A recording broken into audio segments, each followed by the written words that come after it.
My name is Nathan Gaba. I'm 21 years old. I live in Toronto, and I'm currently a student at McMaster University studying sociology. And I'm also very proud to say that I've just received a full-time job at Holland Bloorview as a senior coordinator in partnerships. I received services from CTN from the ages of 8 to 18, and it was mainly occupational therapy along with physiotherapy. And it was just a really great experience overall because both of the therapists that I worked with were just so genuinely passionate about the work that they did. And I'm really proud to say that I wouldn't have my job if it wasn't for my wonderful occupational therapist who reached out to me. And she said, "Nathan, I want you to give this a chance." And I said, "You know what? I will." I often used to doubt myself and get a little bit too shy. But just seeing all the faith and all the joy that she had with working with me really did empower me to give it a try.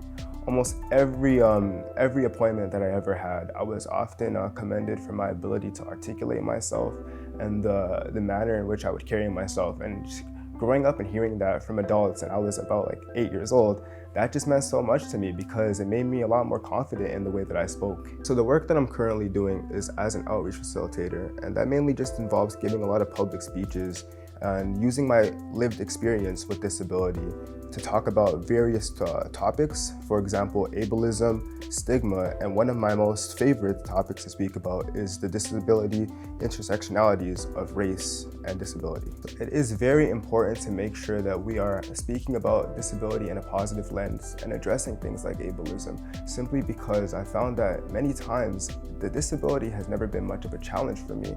It was people's misconceptions about disability that made life a lot harder for me, especially while I was younger.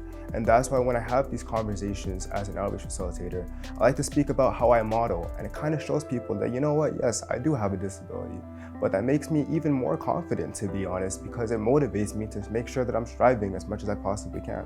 I think that CTN can truly help just their clients flourish and overall evolve as a whole, is making sure that their clients have the opportunities of being seen on a larger media platform. Growing up, whenever I watched TV shows and movies, I didn't often see disability at all. And when I did, I noticed that the character with a disability wasn't always shown in a positive light. And they were more so ashamed of a disability or even bullied for having a disability.